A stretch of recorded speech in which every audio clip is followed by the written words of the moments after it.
2 ദിവസം കഴിഞ്ഞിട്ടും ലച്ചുവിനെക്കുറിച്ച് യാതൊരു അറിവുമില്ല.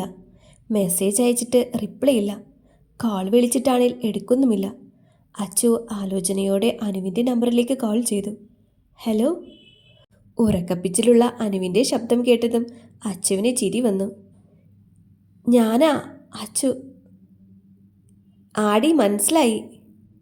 നീ എവിടെയാ? വീട്ടിലുണ്ടോ? ഇല്ലടാ, ഞാൻ അമ്മ വീട്ടിലാ. ഇന്നലെ വൈകിട്ട് ഇങ്ങ് എത്തി. അനു ഉറക്കപ്പിച്ചോടെ പറഞ്ഞു. ആണോ? നീ ലച്ചുവിനെ കണ്ടായിരുന്നോ? അച്ചു അറിയാൻ വേണ്ടി ചോദിച്ചു. മിനിഞ്ഞാന്ന് തൊട്ട് ഞാൻ അവളെ കണ്ടിട്ടേയില്ല. ആദ്യേട്ടനെ വേറെ ഒരാളെ ഇഷ്ടമാണെന്ന് അറിഞ്ഞതിൻ്റെ വിഷമാവും. ആ പിന്നെ ഇന്നലെ കണ്ടായിരുന്നു. ഞാനിങ്ങോട്ട് പോരുന്ന സമയത്ത് മുറ്റത്ത് തുണി മടക്കുകയായിരുന്നു അവള്. മുഖമാകെ ആകെ വല്ലാതെയാണ് ഇരിക്കുന്നത്. അനു ഓർത്തെടുത്തുകൊണ്ട് പറഞ്ഞു. അച്ചു ഒന്ന് മൂളി. എന്താടാ, എന്തെങ്കിലും പ്രശ്നമുണ്ടോ?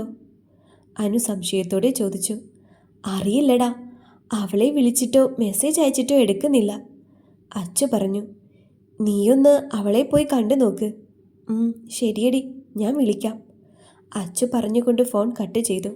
ഒപ്പം മുറിയിലേക്ക് കയറി അലമാരയിൽ നിന്നൊരു ഡ്രസ്സ് വലിച്ചെടുത്തു. നിന്റെ ഉദ്ദേശം എന്താ അജിത്തെ? കിച്ചു ദേഷ്യത്തിൽ മുന്നിൽ നിൽക്കുന്ന അജിത്തിനെ നോക്കിക്കൊണ്ട് ചോദിച്ചു. എന്തുദ്ദേശം? അജിത്ത് സംശയത്തോടെ കിച്ചുവിനെ നോക്കി. ദേ, നീ ഒരുമാതിരി പൊട്ടം കളിക്കരുത് അജിത്തെ. ലച്ചുവിൻ്റെ കാര്യത്തിൽ എന്താ നിന്റെ തീരുമാനം? കിച്ചുവിനടുത്ത് നിന്ന് കണ്ണൻ രൂക്ഷത്തോടെ ചോദിച്ചു. ഞാൻ എന്ത് തീരുമാനിക്കാൻ? അജിത്ത് ഉഴച്ചിലോടെ പറഞ്ഞു. നിനക്കൊന്നും പറയാനില്ലേ പ്രണവേ അവളുടെ കാര്യത്തിൽ? അജിത്തിനോട് പറഞ്ഞിട്ട് കാര്യമില്ല എന്ന് തോന്നിയതും കിച്ചു പ്രണവിനോട് ചോദിച്ചു. ഞാനെന്ത് പറയാനാ? ലച്ചുവിൻ്റെ കാര്യത്തിൽ എന്നേക്കാൾ തീരുമാനമെടുക്കാനുള്ള അധികാരം അവളുടെ സ്വന്തം ചേട്ടനായ അജിത്തിനാണ്, പ്രണവ് പറഞ്ഞു. എന്നു മുതലാടാ അവരൊക്കെ നിന്നെ മാറ്റി നിർത്തിയിട്ടുള്ളത്? കണ്ണൻ രൂക്ഷത്തോടെ പ്രണവിനെ നോക്കിക്കൊണ്ട് പറഞ്ഞു. എടാ, അങ്ങനെയല്ല. എന്നേക്കാൾ അവളിൽ അധികാരവും ഉത്തരവാദിത്വവും അജിത്തിനല്ലേ? എന്നു മുതലാണ് പ്രണവേ എൻ്റെ അച്ഛനും അമ്മയും നിന്നെ മാറ്റി നിർത്തിയത്? ലച്ചുവോ മാളുവോ നിന്നെ മാറ്റി നിർത്തിയിട്ടുണ്ടോ? പിന്നെ ലച്ചു. എന്നേക്കാൾ അവളിൽ അധികാരം നിനക്കാണ് പ്രണവേ. കാരണം ചന്ദ്രൻമാമയും ലേഖാൻറ്റിയും മരണപ്പെട്ട് അച്ഛൻ്റെയും അമ്മയുടെയും കൈപിടിച്ച് നീ എൻ്റെ വീട്ടിലേക്ക് കയറി വന്നപ്പോൾ ഏറ്റവും സന്തോഷിച്ചത് അവളായിരുന്നു. എനിക്ക് ഒന്നല്ല 2 ഏട്ടന്മാരാണെന്ന് പറഞ്ഞു നടന്നവളാണ് അവൾ. ഒരുപക്ഷെ എന്നേക്കാൾ ഇഷ്ടമാണ് അവൾക്ക് നിന്നെ. അത് മറക്കരുത്, അജിത്ത് അവനോട് ദേഷ്യപ്പെട്ടുകൊണ്ട് പറഞ്ഞു. എടാ, ഞാൻ അങ്ങനെയൊന്നും ഉദ്ദേശിച്ചല്ല. നിങ്ങൾക്ക് 2 പേർക്കും അവളുടെ മേൽ അവകാശവും ഉത്തരവാദിത്വമുണ്ട്. അതുകൊണ്ട് നിങ്ങളുടെ 2 പേരുടെയും ഒപ്പീനിയൻ ഞങ്ങൾക്കറിയണം, കിച്ചു ഗൗരവത്തോടെ പറഞ്ഞു. അപ്പോഴേക്കും അങ്ങോട്ട് ശിവയും ഗിരിയും വന്നു. കിച്ചു അവരോട് കാര്യങ്ങൾ പറഞ്ഞു.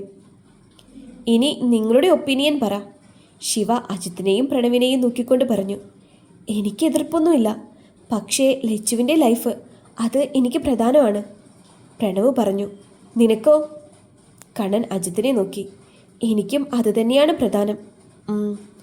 ആദിക്ക് എന്താണ് പ്രശ്നം? കിച്ചു അജിത്തിനെ നോക്കിക്കൊണ്ട് ചോദിച്ചു. അജിത്ത് അവനെ നോക്കി. അജിത്തെ, എനിക്കവനെ ശരിക്കും അറിയാം. കുറച്ച് നാളുകളായിട്ടുള്ളൂ ഞാൻ അവനെ കണ്ടു തുടങ്ങിയിട്ട്. അവൻ്റെ പെരുമാറ്റത്തിലോ സംസാരത്തിലോ എന്തെങ്കിലും പ്രശ്നമുള്ളതായിട്ട് എനിക്ക് ഇതുവരെ തോന്നിയിട്ടില്ല. പിന്നെ എന്നേക്കാൾ കൂടുതൽ നിങ്ങൾക്കവനെ പരിചയമുണ്ട്, കിച്ചു പറഞ്ഞു. ശിവ, നീ ശ്യാമിനെ കൂടെ വിളിക്കിങ്ങോട്ട്. എന്തായാലും ആദ്യം അവൻ്റെ കൂട്ടുകാരനല്ലേ. ലച്ചു കസിൻ അനിയത്തിയോ അല്ലേ, അവനും അറിയട്ടെ. കണ്ണൻ പറഞ്ഞതും അത് ശരിയെന്ന പോലെ ശിവ ശ്യാമിനെ കോൾ ചെയ്തു. എന്താ ഏട്ടാ, എന്തിനാ വരാൻ പറഞ്ഞേ? അവർക്കടുത്തേക്ക് വന്നുകൊണ്ട് ശ്യാം ചോദിച്ചു. കണ്ണൻ അവനോട് ചുരുക്കത്തിൽ കാര്യങ്ങൾ പറഞ്ഞു. നിനക്ക് ഇതറിയാമായിരുന്നോ? ശിവ ചോദിച്ചു.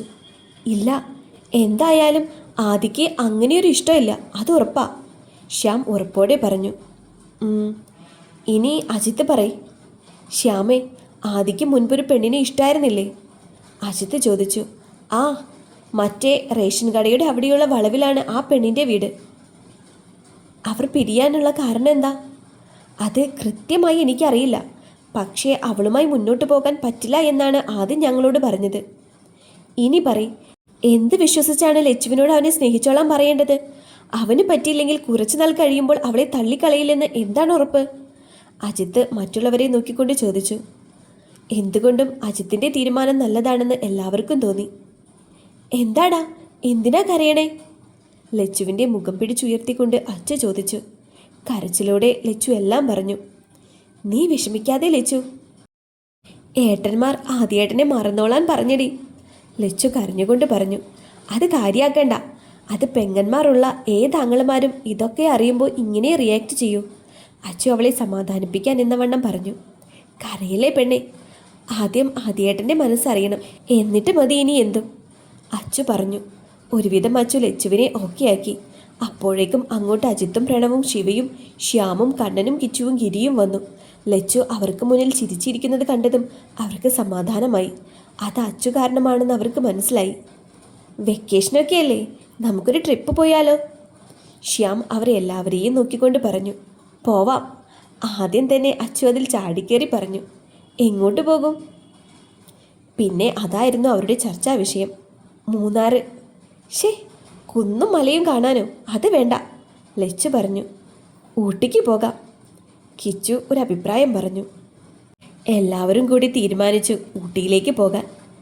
കിച്ചുവും കണ്ണനും ശിവയും ഗിരിയും അജിത്തും പ്രണവും ശ്യാമും അച്ചുവും ലച്ചുവും മാളുവും അഞ്ജുവും ഗിരിയുടെ സിസ്റ്റേഴ്സായ ഗോപുവും അമ്മുവും ഭദ്രയും ഭദ്രയുടെ കസിനായ ആതിരയും മഹേഷും ശ്രുതിയും, ഇത്രയും പേരാണ് പോകുന്നത്. ഓൾഡ് പീപ്പിൾസ് വേണ്ട എന്നാണ് തീരുമാനം. എല്ലാവരും കയറിയില്ലേ? ട്രാവലറിലേക്ക് പുറത്തു നിന്നും എത്തി നോക്കിക്കൊണ്ട് കിച്ചു ചോദിച്ചു.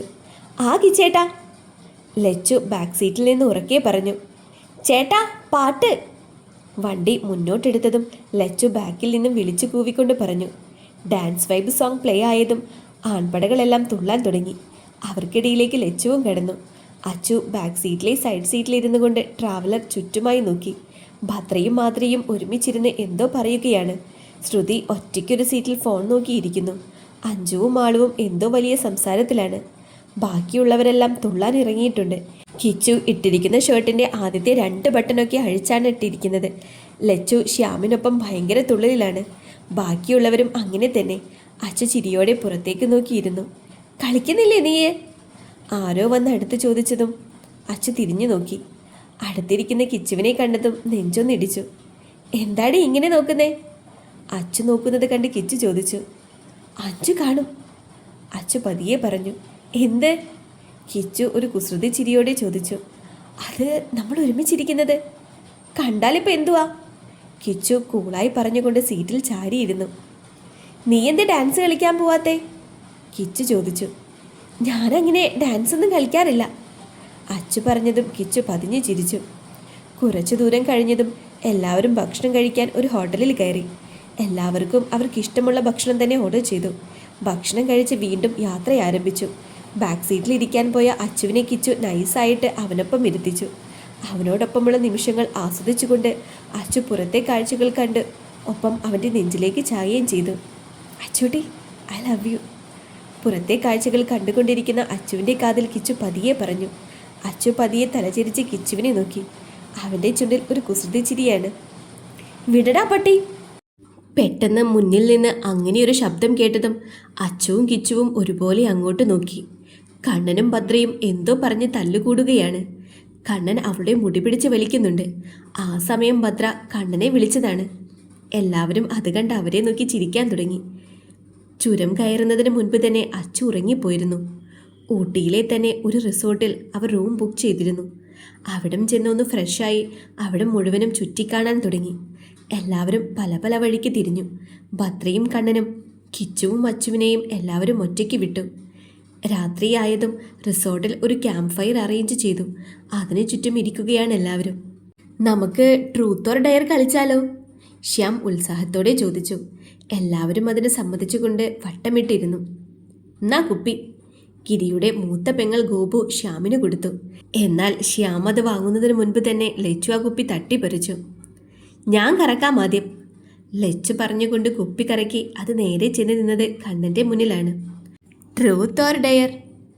ലച്ചു ഒരുമാതിരി ചിരിയൊക്കെ ഇട്ട് പറഞ്ഞപ്പോൾ കണ്ണന് മനസ്സിലായി ഏത് പറഞ്ഞാലും തനിക്ക് പണി കിട്ടുമെന്ന്. ട്രൂത്ത്. ഈ ലോകത്ത് ഏറ്റവും കൂടുതൽ ഇഷ്ടപ്പെടുന്ന, ഒരിക്കലും വിട്ടുപോവില്ല എന്നും ആ ആളെപ്പോലെ മറ്റാരും തന്നെ സ്നേഹിക്കില്ല എന്നും തോന്നുന്നതുമായ ഒരാൾ ആരാണ്? അതിൻ്റെ റീസൺ കൂടെ പറയും. ലച്ചു ആലോചിച്ചുകൊണ്ട് കണ്ണനോട് ചോദിച്ചു.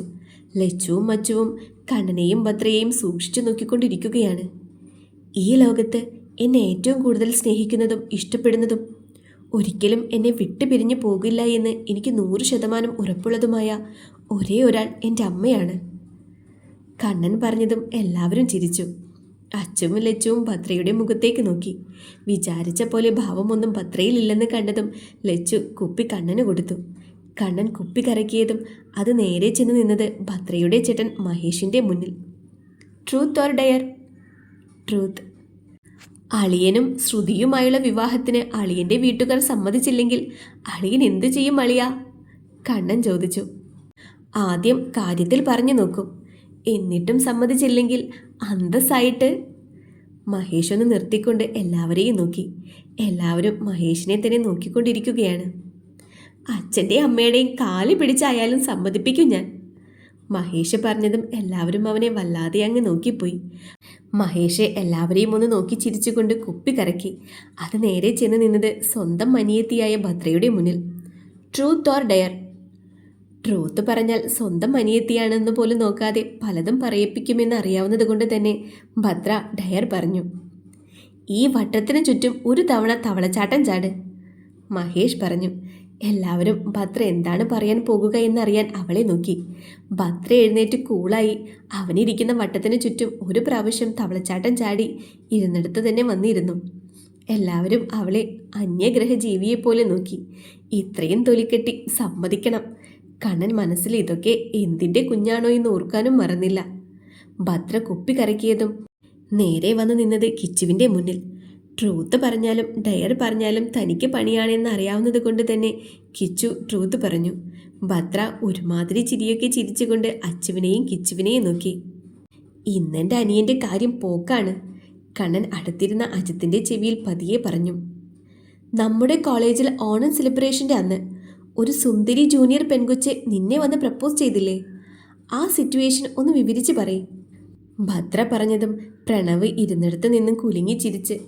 അത് കണ്ട് അടുത്തിരുന്ന കിച്ചു അവൻ്റെ കാലിൽ നുള്ളിക്കൊണ്ട് അവനെ തറപ്പിച്ച് നോക്കി. ശേഷം കിച്ചുവിൻ്റെ കണ്ണ് പോയത് അച്ചുവിലാണ്. മുഖമൊക്കെ കൊട്ടയ്ക്ക് പോലെ വീർത്ത് വരുന്നുണ്ട്. പെട്ടുപോയെന്ന് അപ്പോഴാണ് കിച്ചുവിന് ബോധ്യമായത്. കിച്ചു ദയനീയമായി ഭദ്രയെ നോക്കി. ഭദ്ര ഇരുന്നിടത്ത് നിന്നും അവനെ നോക്കി ചിരിക്കുകയാണ്.